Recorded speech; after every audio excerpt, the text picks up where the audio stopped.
Y bueno, continuando con nuestras pláticas y con el nivel de interés de las mismas, toca el turno ahora a la doctora Adriana Esther Bustamante.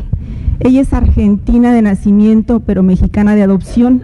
Es una neumóloga de profesión que está a cargo de la Clínica de Fibrosis Quística del Hospital Universitario. Ella presenta el tema fibrosis quística, progresos en el tratamiento. Adelante, doctora.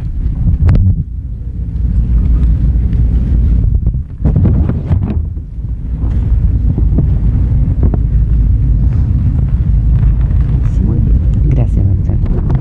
¿Sabe que voy a dejar todo acomodadito? Gracias.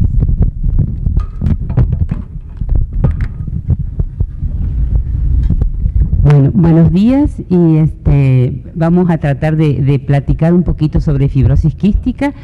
Quiero agradecer a los organizadores por haberme dado esta oportunidad de compartir con ustedes algo sobre esta enfermedad que en realidad es lo que a mí me apasiona y a lo que me dedico. En primer lugar, más o menos estos van a ser los objetivos que vamos a manejar en la plática. Y pero pues la fibrosis quística es una enfermedad que durante mucho tiempo se consideró privativa de ciertas poblaciones y, por ejemplo, se pensaba que en América la frecuencia era muy baja debido a que era más de raza caucásica, ¿verdad? Pero sin embargo es una enfermedad que está presente aquí en México y en toda Latinoamérica. Primero por el mestizaje y segundo porque hay mutaciones que son propias de Latinoamérica. Es una enfermedad hereditaria, es autosómica recesiva, afecta las glándulas de secreción y sobre todo a nivel del aparato digestivo y a nivel del aparato respiratorio. La epidemiología a nivel mundial, hay aproximadamente 70.000 pacientes que padecen fibrosis quística. En población hispánica se ha visto, por ejemplo, en el screening neonatal o tamiz neonatal que se hace en California, que en hispanos, sobre todo de origen mexicano, la prevalencia es 1 cada 9.000 recién nacidos vivos. Aquí en el estado de Nuevo León, la Secretaría de Salud está llevando a cabo un protocolo de tamiz neonatal ampliado en el que incluye el tripsinógeno inmunoreactivo para detección temprana de fibrosis quística y hemos visto que la incidencia, la prevalencia es más o menos la misma, 1 en 8.500 recién nacidos vivos. Esto llevado a la cantidad de niños que nacen en México por año, daría que aproximadamente 300 a 400 niños nacen cada año en México con fibrosis quística. El problema es que solo de ellos el 15% es diagnosticado en forma oportuna. Todavía muchos niños fallecen incluso antes de los 4 años de edad sin tener un diagnóstico confirmado, ¿verdad? Y la sobrevida es menor que en Estados Unidos o en Europa, un poco por estos diagnósticos tardíos, porque no tienen acceso en muchos casos a tratamientos específicos y no hay en la República todavía centros organizados para atención especializada. Por ejemplo, este gráfico es de la Fundación Norteamericana de Fibrosis Quística y que muestra que ellos en el año 90, en 1990, tenían una sobrevida promedio de unos 27 años. Y cómo han ido incrementando para en el año 2010 ya llegar a 37 años, ¿verdad?, de sobrevida promedio. Pero hay pacientes que están llegando a la sexta década de la vida. En este momento ya no es una enfermedad pediátrica, o sea, también hay mucha población adulta y en Estados Unidos de 30.000 pacientes, la mitad de ellos tiene más de 18 años, ¿verdad?, o sea, son adultos. En nuestra clínica de fibrosis quística, en este momento tenemos 70 pacientes en seguimiento y pueden ver ustedes cómo arriba de los 11 años tenemos más de 42% de nuestros pacientes y muchos de estos pacientes pequeños tienen una función pulmonar normal, lo que nos hace prever que en pocos años nosotros también vamos a tener más de la mitad de pacientes mayores de 18 años. Esta enfermedad es ocasionada por mutaciones en un gen que codifica para esta proteína que se llama proteína transportadora de conductancia de transmembrana, que está localizado en el brazo largo del cromosoma 7. Esta proteína es una proteína que está ligada a ATP y que actúa como canal iónico, sobre todo movilizando sodio, cloro y agua, y está localizada en la membrana apical de las células epiteliales de sobre todo glándulas de secreción externa. Hay en este momento identificadas 1943 mutaciones que son relacionadas a fibrosis quística y que ocasionan la enfermedad por 6 mecanismos diferentes. Esto es importante porque ahora hay tratamientos que están surgiendo para solucionar el problema en la proteína transportadora. Sobre todo en este momento hay un tratamiento para las mutaciones de clase 3 que se llaman mutaciones de compuerta. De compuerta porque ese canal actúa como una puerta y no se abre, ¿verdad? Para esta mutación G551D actualmente hay tratamiento. A grandes rasgos podemos dividirlas a las mutaciones de 2 tipos, digamos. Aquellas en las que está afectada la cantidad de proteína CFTR y aquellas en las que está afectada la función. Las que está afectada la cantidad, por ejemplo, son las mutaciones de clase 1, que son mutaciones en las que no se llega a sintetizar prácticamente nada de proteína. Las mutaciones de clase 2, que es la mutación más común, la delta F508, que la proteína se sintetiza pero es inmadura y no llega al borde epitelial. Y hay proteínas en las que hay algo de síntesis y algo de función, que son las clases 5 y las clases 6, y mutaciones como las clases 3 y 4, en las que hay proteína funcionante en la membrana, pero funciona mal. O sea, o falta en cantidad o falta en calidad. Esos son los problemas que tenemos. Los signos y síntomas de la enfermedad, yo creo que todos los conocemos, ¿verdad? Los voy a mencionar y hacer algún comentario en particular. Infecciones respiratorias recurrentes, neumonías y bronquitis. La neumonía por Staphylococcus aureus en niños pequeños nos debe hacer pensar en la probabilidad de que el paciente tenga esta enfermedad. Un asma no típico que no responde al tratamiento, bronquiectasias en edad pediátrica. El hipocratismo digital es uno de los síntomas que presentan los pacientes. La pansinusitis, sobre todo una pansinusitis, y más si va acompañada de agenesia de los senos frontales. Esto es bastante típico de fibrosis quística. La pansinusitis, que compromete todos los senos y que es crónica, es muy importante porque incluso las formas atípicas de la enfermedad pueden presentarse con este compromiso en la vía respiratoria, sin mucha evidencia de compromiso de la vía aérea inferior. La poliposis nasal, cuando es recurrente o cuando es muy importante, más que en alergia nos debe hacer pensar en fibrosis quística.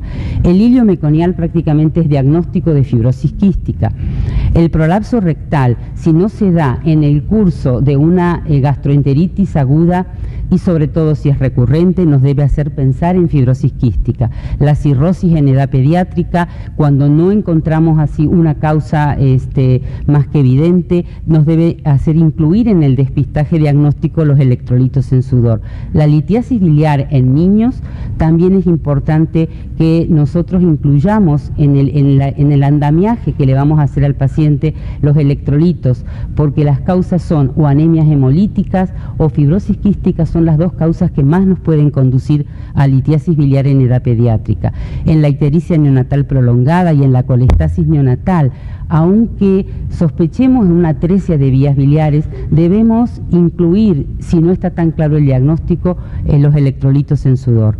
La hepatomegalia y el hígado graso también pueden ser causados por fibrosis quística, y la invaginación intestinal en niños que tienen más de 4 años nos debe hacer pensar en este diagnóstico también. La insuficiencia pancreática exócrina, por supuesto que esto es muy típico de fibrosis quística, con su síndrome de mala absorción, las deposiciones o las heces alteradas, malolientes, abundantes. No hace falta que la mamá nos diga que tiene diarrea. No es diarrea lo que el niño tiene, es una evacuación que no es normal, ¿verdad? Y a veces pueden ver las gotitas brillantes de grasa. La falla de Medro, o sea, el crecimiento pondoestatural retrasado. es un síntoma muy típico de la enfermedad, pero que no todos los pacientes lo presentan, porque la insuficiencia pancreática exócrina solo se da en el 80-85%, pero hay un 15 a un 20% de pacientes con fibrosis quística que no la tiene, y no vamos a ver entonces falta de peso. El síndrome de oclusión intestinal distal, que es una forma parecida al iliomeconial, pero que se da más tardío. La pancreatitis idiopática recurrente también nos debe hacer pensar en esta enfermedad, y es una forma atípica en la que el paciente no tiene mucha sintomatología respiratoria, no tiene falta de peso porque tiene páncreas funcionante. Para que se presente pancreatitis debe haber un páncreas funcionante, ¿verdad? Se presenta como forma atípica y como único síntoma a veces en la enfermedad. La esterilidad masculina por azoospermia obstructiva, esto es bien típico también de fibrosis quística, de formas sin otra manifestación. Y este cuadro, que solemos verlo frecuentemente aquí en Nuevo León por las temperaturas extremas que tenemos en verano, que es el golpe de calor y el síndrome de pérdida de sal, que muchas veces se hace diagnóstico de Bartter, pero en realidad es un pseudo Bartter, sobre todo cuando ustedes vean un niño que viene deshidratado, que no tiene una pérdida muy importante, a lo sumo algunos vómitos, pero que llega con un cuadro franco de deshidratación, y que al hacerle el medio interno nos encontramos con una alcalosis metabólica con cloro bajo, potasio bajo y sodio bajo. Si fuera una diarrea no sería alcalosis, ¿verdad? Sería acidosis. Si ustedes ven esto prácticamente nos orienta a pensar en fibrosis quística. Entonces, si un niño tiene problemas respiratorios, no aumenta bien de peso o no crece como otros niños, y cuando le damos un beso sabe salado, puede tener fibrosis quística. ¿Cómo hacemos el diagnóstico? Lo ideal sería si lo pudiéramos hacer por tamiz neonatal, ¿verdad? Si el tamiz neonatal estuviera disponible en toda la República, eso sería algo extraordinario, porque nos permitiría diagnosticar al niño con fibrosis quística al momento del nacimiento. Entonces, en el tamiz neonatal, incluyendo el tripsinógeno inmunoreactivo, si está elevado, todo tripsinógeno inmunoreactivo que da en la primera muestra elevada se debe repetir.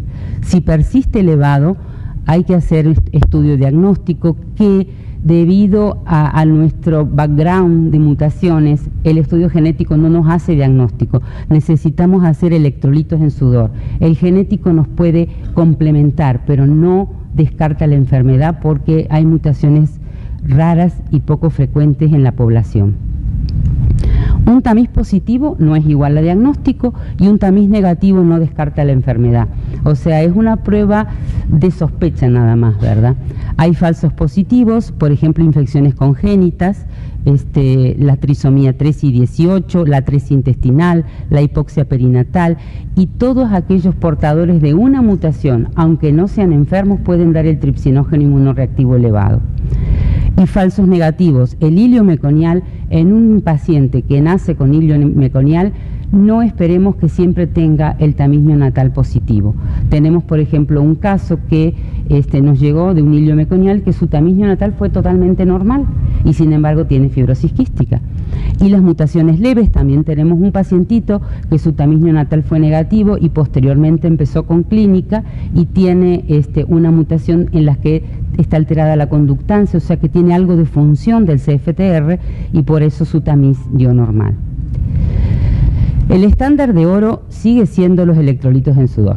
O sea, en nuestra población ese es el estándar de oro, y de todas maneras, aún en población caucásica, tenemos que demostrar de alguna manera que hay una mala función del CFTR para poder confirmar el diagnóstico. Si está disponible, se puede complementar con el estudio genético. Los electrolitos en sudor, algo que quería comentarles, es que se puede hacer en todo niño que tenga más de 2 semanas de vida. Incluso lo hemos hecho en pacientes más pequeños, pero lo ideal es que tenga estos 15 días, que esté bien hidratado en lo posible, que tenga más de 2 kilos de peso y de 36 semanas de edad gestacional o mayor. Eso es lo ideal. No hace falta esperar hasta que el niño tenga 4, 5, 6 meses de la vida para confirmar el diagnóstico. Los niños a los 15 días son capaces de sudar muy bien y darnos una muestra óptima. Los electrolitos en sudor, la estimulación debe hacerse con iontoforesis con pilocarpina, y la medición del cloro en el sudor lo ideal es hacerlo por el método de Gibson y Cook o por clorímetro digital. Bueno, como decimos, el estándar de oro, y el diagnóstico es positivo cuando tiene igual o más de 60 milimoles por litro. Este resultado es para la medición hecha por Gibson y Cook o clorímetro digital. En nuestra ciudad esto no se hace así, ¿verdad? Nosotros, por ejemplo, en la clínica, la medición del cloro, y en todos los centros que se hace por conductividad. La conductividad mide no solo cloro, sino mide también sodio y otros iones que están presentes en el medio, y por eso los valores son más elevados, que están presentes en el sudor, perdón. En los métodos de conductividad que empleamos en cualquier centro de nuestra ciudad, el valor es de 80 milimoles por litro o más, aunque un niño que tiene 75 milimoles por litro para arriba es muy sospechoso de fibrosis quística. Ahora, ¿qué pasa? Yo me voy a referir en mayor medida a la parte pulmonar, porque la parte digestiva, primero, que no es mi especialidad, y segundo, que se ha logrado manejarla bastante bien con las enzimas pancreáticas de que disponemos actualmente, y por otro lado, porque la parte respiratoria es la que a largo plazo nos va a dar la sobrevida. En un pulmón normal, el epitelio ciliado de la vía aérea está bañado por un líquido periciliar que tiene un adecuado volumen e hidratación que permite el batido ciliar y que el desplazamiento del moco se haga a razón de 60 micras por segundo. Entonces esto nos permite una limpieza normal de la vía aérea, lograr sacar partículas, bacterias y el moco y barrerlo y expectorarlo o deglutirlo, ¿verdad? ¿Qué pasa en el pulmón con fibrosis quística? Ese moco es espeso, pegajoso, tiene poco volumen, aplana el epitelio ciliar, las cilias no pueden moverse y el desplazamiento es prácticamente de 0 micras por segundo, o sea, no hay limpieza en la vía aérea. Y esto nos lleva a formación de tapones de moco que se infectan, que se inflama la vía aérea y que a la larga es lo que va a dañar el pulmón. Entonces aquí tenemos el círculo vicioso de la enfermedad. Se ha deformado un poquito al proyectarla la diapositiva, ¿verdad? Está un poquito más oblonga, pero de cualquier forma es un círculo en el que las mutaciones de fibrosis quística de la mutación de la proteína CFTR dan una proteína alterada, un transporte de iones y de agua alterado, eso altera el clearance mucociliar, es lo que ocasiona la obstrucción en la vía aérea. La obstrucción persistente hace que los tapones de moco se infecten, el moco infectado genera inflamación, la inflamación genera más obstrucción, y este es un círculo positivo, ¿verdad?, en el que determina a la larga un daño respiratorio y una insuficiencia respiratoria crónica, que es lo que lleva al paciente finalmente al óbito. Aquí tenemos toda la expresión de la enfermedad a nivel pulmonar, desde la anatomía patológica, con las bronquiectasias repletas de moco y los bronquios y la vía distal dilatada. También podemos verlo en la tomografía, podemos verlo en la radiografía, y esta es la expresión funcional en la que vemos cómo el volumen expiratorio forzado en el primer segundo comienza a caer tempranamente en la vida para llegar a valores por debajo de un 20% entre los 25 y los 30 años en las poblaciones que tienen mejor sobrevida, ¿verdad? Nosotros es mucho más precoz. Y la microbiología que vemos en el paciente, en los primeros años de la vida, el germen que generalmente prepondera es el Staphylococcus aureus, pero aún en niños menores de 2 años tenemos hasta un 20% que ya tienen Pseudomonas aeruginosa. Y la Pseudomonas aeruginosa es el patógeno que a la larga llega a preponderar en la vía del paciente con fibrosis quística, llegando a tener el 80% de los pacientes Pseudomonas aeruginosa para la edad de 18 años aproximadamente. Y hay toda una gama de patógenos que están emergiendo y que nos están dando problemas en este paciente. Pero el patógeno por excelencia sigue siendo Pseudomonas aeruginosa.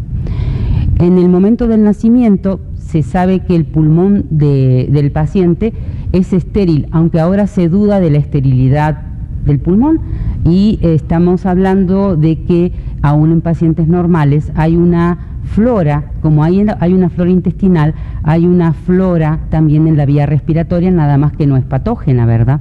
Y que no la podemos cultivar por los medios habituales, aparte que es difícil acceder a la vía aérea inferior. De todas maneras, a los fines de patógenos no hay al momento del nacimiento, pero en algún momento de la primera infancia entra por primera vez Pseudomonas aeruginosa y podemos encontrar este primer cultivo positivo. Con tratamiento, a veces dirigido especialmente porque sabemos que se trata de Pseudomonas y a veces no sabemos qué se trata, pero se pone un esquema antibiótico que la cubre, la Pseudomonas es erradicada. Pero tiene tanta afinidad por el pulmón del paciente fibroquístico que vuelve a entrar. Y estamos en una etapa que se llama de colonización intermitente. Esa etapa es muy importante porque nos brinda una ventana de oportunidad para ponerle un tratamiento que sea efectivo y de esa manera lograr sacarla del pulmón. Alguien ha cuestionado a veces el término erradicar. Erradicar es sacar para siempre. Bueno, esto no es así en fibrosis quística. Hablamos de erradicar, pero en realidad es quitarla aunque sea momentáneamente del pulmón, y ese periodo puede durar de quitarla, puede ser extendido hasta veces 1 a 3 años y vuelve a entrar, ¿verdad? Pero no, si la Pseudomonas no la sacamos, se hace crónica con mucha facilidad, es un germen muy versátil y adopta un fenotipo diferente para no ser reconocida por el sistema inmune. Cuando uno lee, parece ciencia ficción los cambios que Pseudomonas hace para pasar desapercibida. Y de esa cepa rugosa, que es planctónica y que es la que el paciente adquiere a veces del medio ambiente, se convierte en una cepa mucosa que fabrica un exopolisacárido que crea como una matriz que le ayuda a reproducirse y a aumentar y a vivir como si fuera un complejo de muchas bacterias interconectadas y que incluso se envían información unas a otras acerca, por ejemplo, de la sensibilidad o no a antibióticos. Por eso les digo que parece ciencia ficción. Y crecen en este biofilm maduro que crece sobre la vía aérea, y cuando estamos en esta etapa es prácticamente imposible de sacar del pulmón del paciente fibroquístico. Por eso es muy importante lograr erradicarla en esta etapa.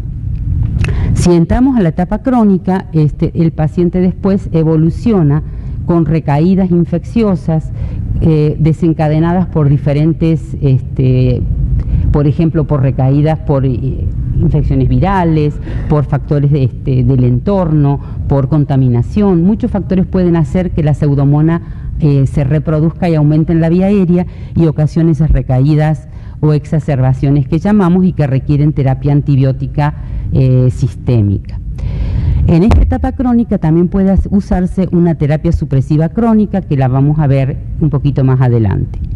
Los pilares del tratamiento entonces en fibrosis quística son a grandes rasgos: mantener una nutrición adecuada, limpieza de las vías aéreas y prevenir y combatir las infecciones respiratorias. Los pilares del tratamiento nutricional es una dieta hipercalórica, hipergrasa, hiperproteica y normohidrocarbonada, porque si yo no le doy suficiente cantidad de grasa, al menos en las primeras etapas de la vida, no voy a lograr que ese paciente aumente de peso porque tiene demasiado gasto, ¿verdad?, de energía por las infecciones y porque a su vez no absorbe todo lo que come. Las enzimas pancreáticas, que deben ser dadas en los pacientes con insuficiencia, que como les decía es el 80-85% de los pacientes, y deben ser administradas en todas las comidas, biberones, colaciones, porque la vida media de una enzima pancreática en el tubo digestivo es de 1 hora y media. Si el paciente vuelve a comer, tiene que volver a tomar las enzimas, porque si no es como si no comiera. Las vitaminas liposolubles A, D, E y K, que las pierde con mucha facilidad con la grasa en la evacuación, y si hay compromiso hepático, el ácido ursodeoxicólico. Y los objetivos a nivel nutricional son mantener una nutrición lo más cercana a lo normal posible, con un índice de masa corporal en percentil 50 para la edad. Ese es nuestro objetivo, y tratar de acercarnos a él lo más posible. Las metas en salud pulmonar son detener la progresión de la enfermedad, mantener la función pulmonar, sobre todo el volumen expiratorio forzado, ese es el que nos permite controlar la evolución, mejorar la sobrevida, aliviar los síntomas, que el paciente tenga menos tos y menos falta de aire y mejorar su calidad de vida. Como les mostraba, era cómo cae, ¿verdad?, el volumen expiratorio forzado en el paciente con fibrosis quística, y el objetivo nuestro es lograr enlentecer o ralentizar esa caída para prolongar la sobrevida y con una sobrevida y una calidad de vida aceptable. ¿Cómo lo logramos a eso? Volvemos a este círculo vicioso, ¿verdad?, de obstrucción, infección, inflamación. ¿Cómo vencemos la obstrucción? A través de nebulizaciones con broncodilatadores, con mucolíticos, en el cual el pulmozyme es un alfa-dornasa, es un mucolítico específico para el paciente con fibrosis quística, debido a que en la vía aérea del pulmón fibroquístico hay gran cantidad de polimorfonucleares que van a ir a defenderlo de la infección. Esos polimorfonucleares mueren en la lucha y el DNA es liberado a la vía aérea, y ese DNA aumenta la viscosidad. El pulmozyme rompe el DNA y hace que el moco sea más fluido. Y a través de la terapia respiratoria, ¿verdad? Con esos mecanismos estamos luchando contra la obstrucción.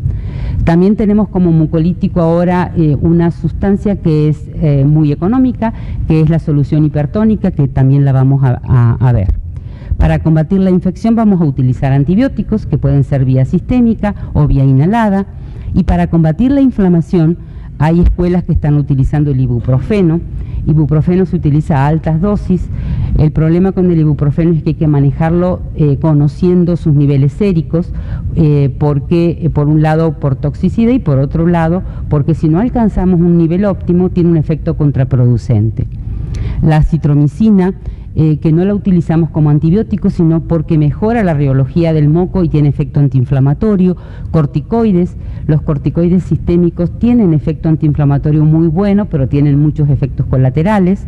Se pueden utilizar, pero también se utilizan los corticoides inhalados, sobre todo en aquellos pacientes que tienen hiperreactividad de la vía aérea, que es un porcentaje no despreciable de los pacientes con fibrosis quística, y nuevas drogas que se están probando para manejar la parte inflamatoria. Si el paciente ya está en insuficiencia respiratoria crónica, se le puede ofrecer en los centros que tengan esa posibilidad el trasplante de pulmón. Bueno, la limpieza de la vía aérea y la terapia es fundamental. Es muy difícil lograr que los pacientes se adhieran, pero de ello depende muchas veces la calidad y la sobrevida. La nebulización con broncodilatadores, que nos ayuda a abrir el bronquio y a prepararlo para el resto de la medicación que vamos a utilizar. El pulmozyme, como les comenté, que es el mucolítico específico. La solución salina al 7% actúa por efecto osmótico, aumentando la hidratación de las secreciones y del líquido periciliar.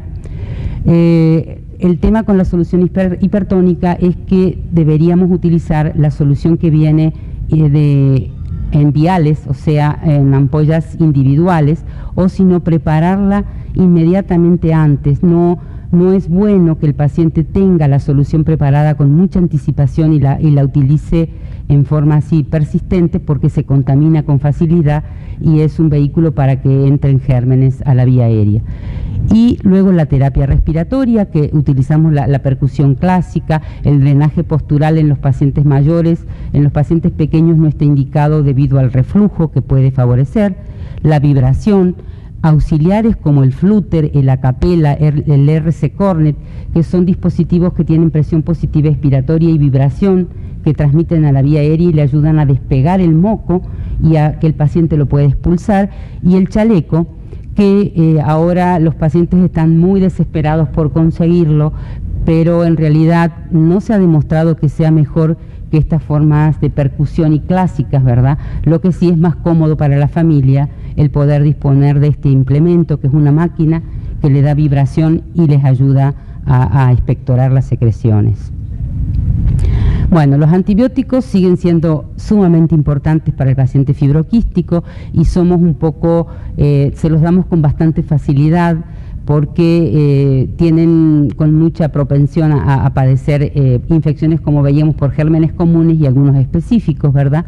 Sobre todo para el tratamiento de las exacerbaciones o recaídas podemos utilizar antibióticos sistémicos. Según la bacteriología y según la gravedad va a ser la vía, orales o antibióticos intravenosos, ¿verdad?, que pueden ser quinolonas, betalactámicos, sobre todo dirigidos para Pseudomonas aeruginosa, dirigidos contra el Staphylococcus aureus, que es el otro patógeno importante, o según la bacteriología.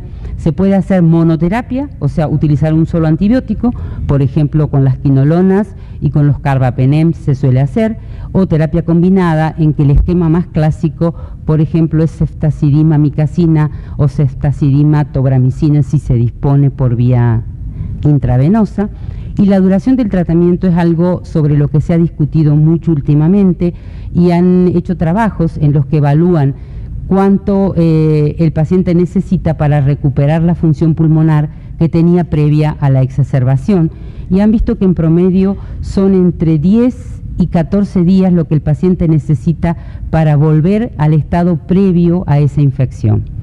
Y como comenté, la erradicación de la infección inicial o reciente por Pseudomonas aeruginosa, yo creo que en un paciente en el que le detectamos por primera vez este germen debemos intentarlo, que es con la tobramicina nebulizada, la tobramicina de 300 miligramos en solución para nebulizar, que se utiliza 2 veces al día independientemente del peso que tenga el paciente, y se debe utilizar 28 días. Ese es el esquema para erradicar, que se puede utilizar solo o acompañado de un antibiótico sistémico. Se puede hacer quinolonas vía oral, o si el paciente tiene mucha sintomatología, hacerle un antibiótico intravenoso junto con la tobramicina inhalada.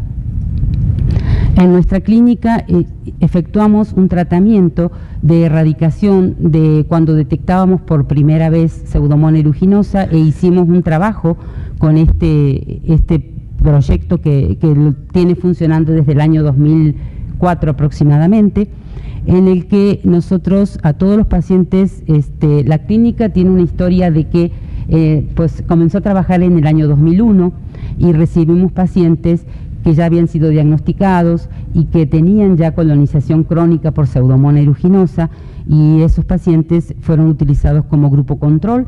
Fueron 23 pacientes los que entraron en ese grupo, o sea, no es que no le hacíamos tratamiento, sí se le hacía el tratamiento estándar, o sea, le ponemos antibiótico cuando hacen recaída, ¿verdad? Y otro grupo, el que eran los pacientes recién diagnosticados y a los que les detectábamos por primera vez Pseudomonas aeruginosa, que se les colocaba colistina, 1.000.000 de unidades cada 12 horas, o tobramicina 300 miligramos nebulizada cada 12 horas. En una primera etapa utilizamos colistina.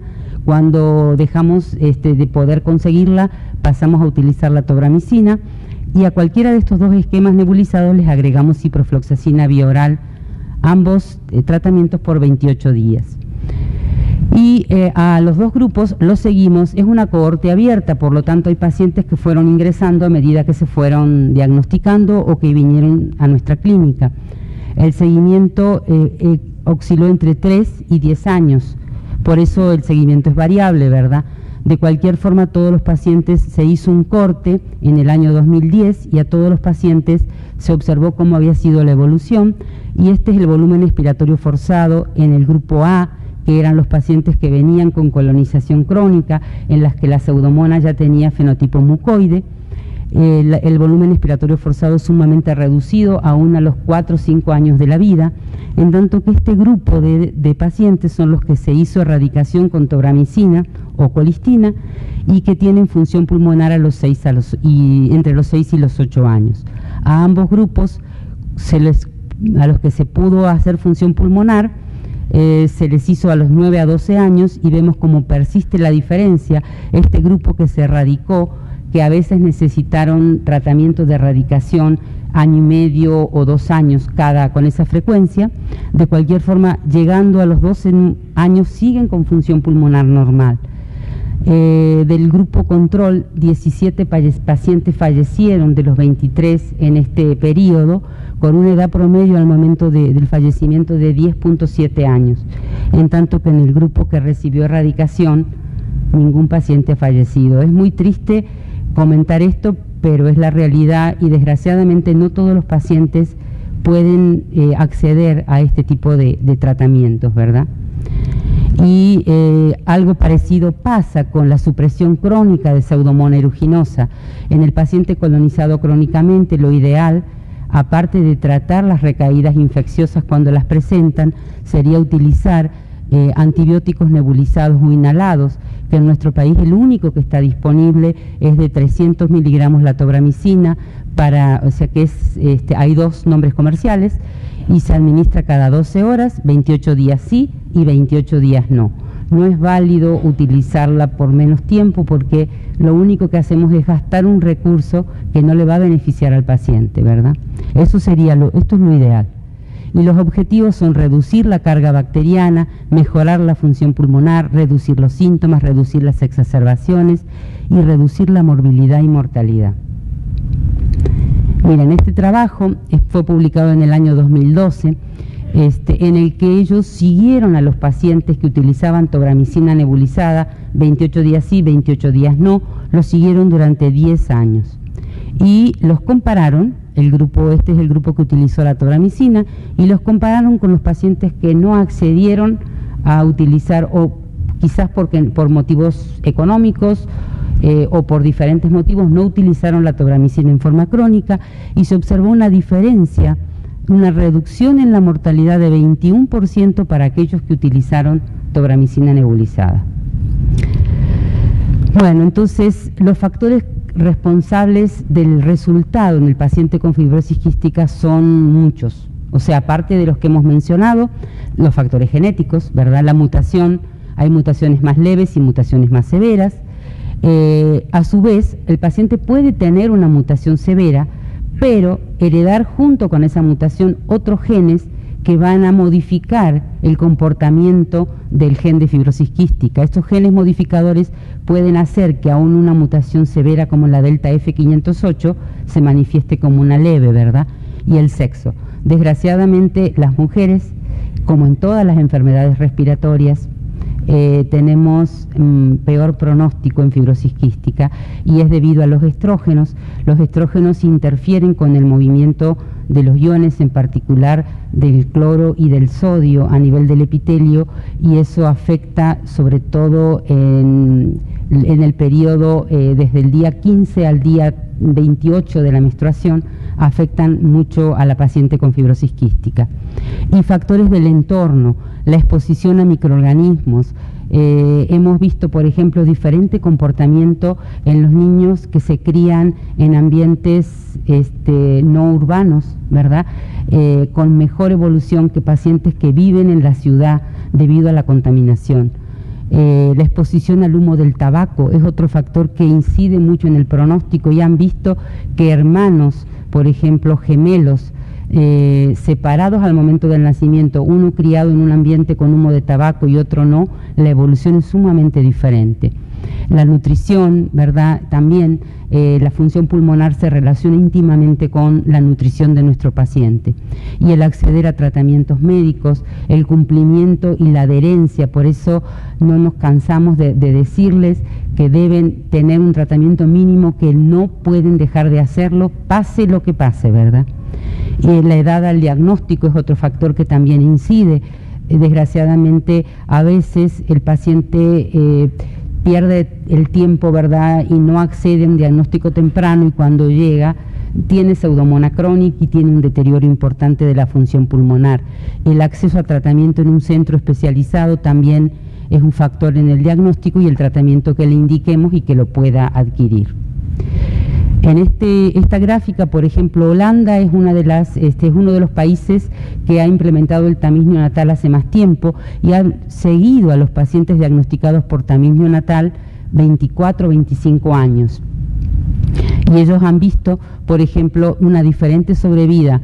Así sean diagnosticados por screening neonatal, es diferente la sobrevida si el paciente fue seguido en un centro especializado dedicado exclusivamente a la enfermedad, que si el paciente fue seguido en hospitales generales o en consultorios individuales o independientes, mejor dicho.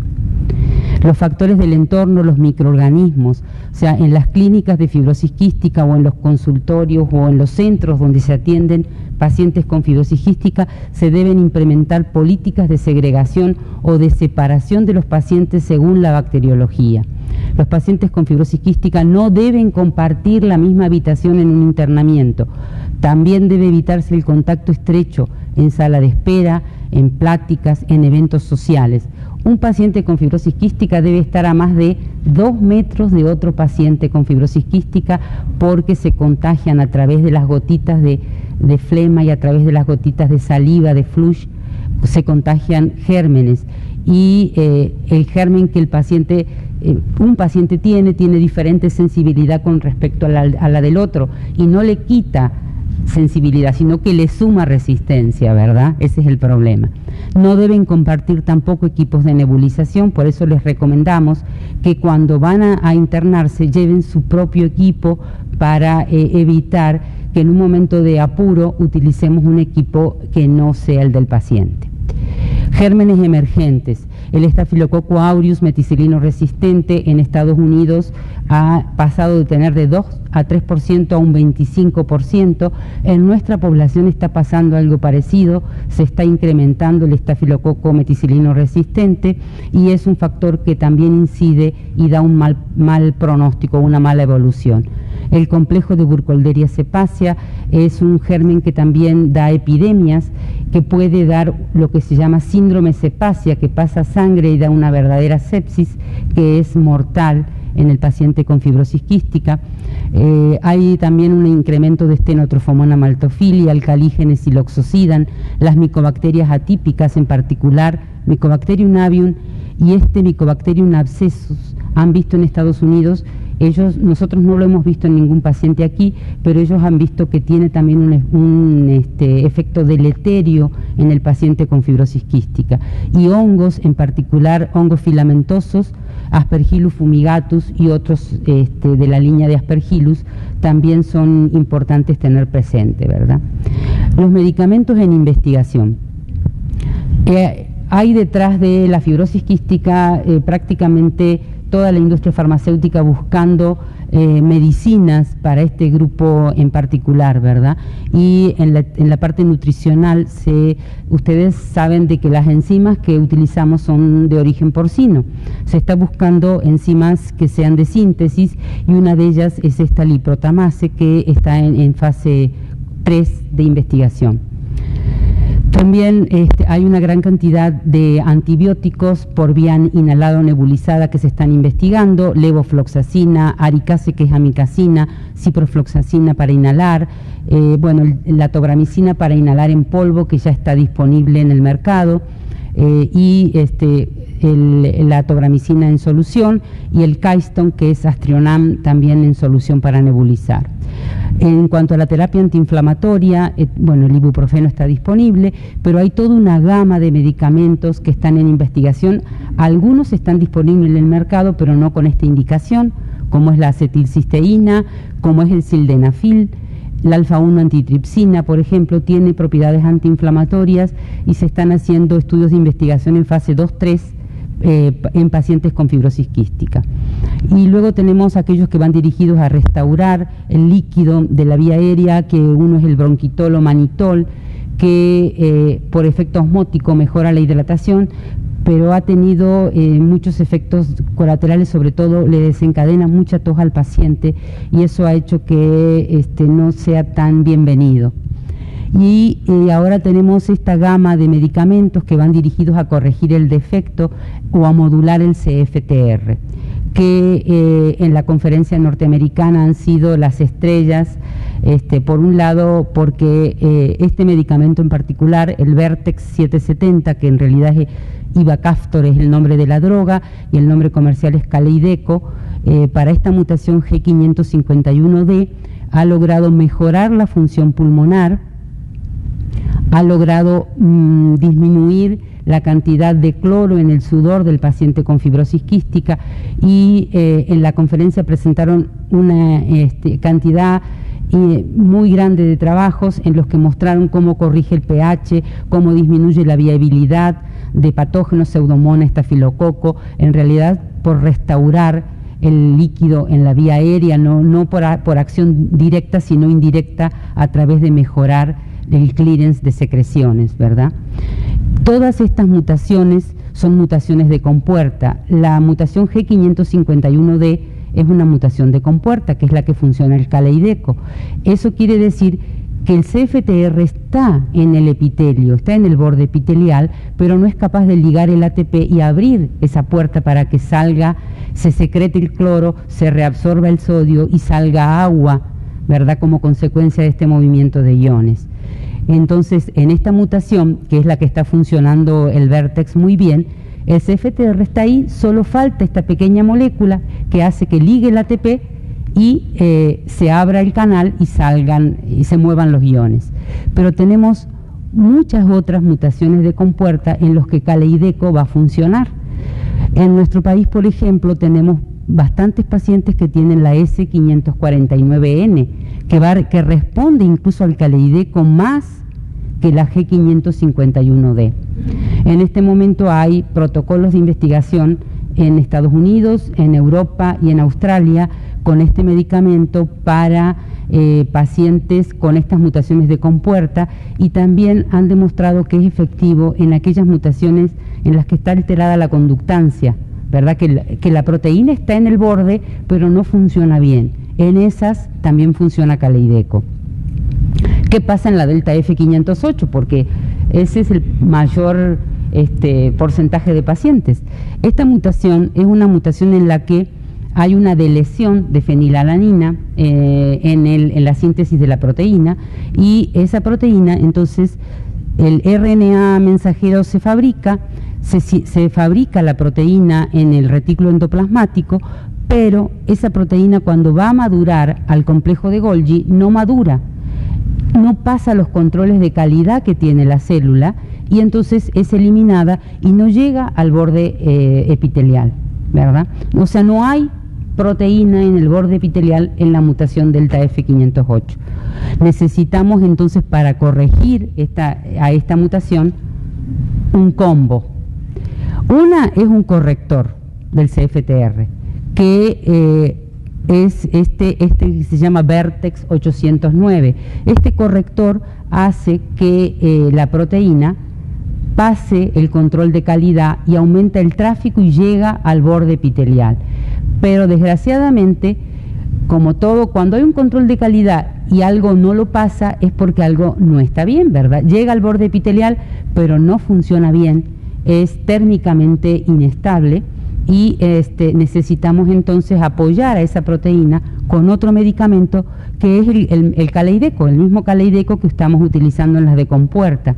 Entonces, de esa forma, con el corrector, que sería este Vertex, más el potenciador, que sería el Kaleideco, se logra que los pacientes que tienen la mutación más común tengan por lo menos un 30% de función del CFTR, que es lo que se ha visto, que superando el 30% de función del CFTR, el paciente alivia sus signos y síntomas y permite frenar la evolución de la enfermedad. Es lo que logra corregir Kaleideco, corrige 30-35% de función del CFTR. Bueno, esto es lo que yo quería mostrarles y dejarles abierta la esperanza de que todos los niños que nacen hoy en México, que tienen fibrosis quística, que se diagnostican oportunamente, que se controlan bien, que se siguen en centros especializados, que reciben la medicación necesaria, van a llegar a ser adultos productivos y que van a llegar a tener la sobrevida que tienen en países desarrollados. Esto es posible, ¿sí? Gracias.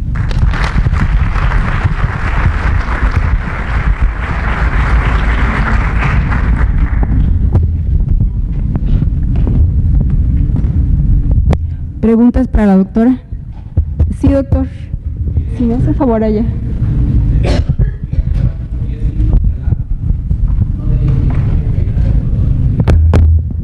Las especialidades de inmuno, de otorrino y alergias marcan 2, 3, 4 semanas de caída del cordón umbilical.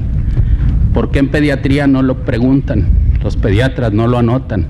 En el centro de salud nosotros lo hacemos, o lo hacía yo, porque nos indica que ese niño va a ser niño problema. Entonces, ya debe de haber cambios en las historias clínicas por especialidad. Ese es el comentario. Sí, doctor, estoy de acuerdo. O sea, es parte del interrogatorio cuándo fue la caída del cordón, así como también es parte de esa evaluación ver cuándo el paciente tuvo su primera evacuación, su primera materia fecal. Un paciente normal debe tener su primera evacuación, ¿verdad?, en las primeras 24 horas. En los pacientes con fibrosis quística y formas frustras de hilio meconial pueden tener una evacuación retrasada, una ligera distensión, problemas para alimentarse. Eso también es una cosa bien precoz que a veces se presenta. Gracias, doctor. Sí. Pues le damos las gracias a la doctora Adriana Bustamante por su excelente presentación. Muchas gracias, doctora.